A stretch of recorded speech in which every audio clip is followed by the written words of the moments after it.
Sa Tawi-Tawi may floating market na tumitingkad gabi-gabi at may mga sea otter na atraksyon sa mga turista. G tayo dyan kasama si Ian Cruz.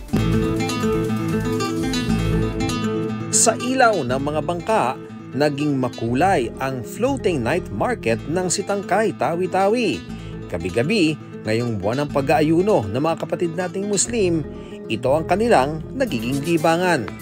Iba't ibang uri ng gulay at prutas ang makikita, pagkain at mga kapamili sa kanilang paninda.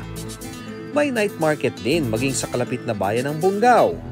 Buhay na buhay rin ang wildlife lalo sa Turtle Island. Dahil may masisilayang sea otters. Nakikipaghabulan pa ang mga yan. Sanay na raw silang makihalubilo sa mga tao. Kitang-kita ang pag-aalaga ng mga taga-isla dahil malalaki na ang mga sea otter na makikita.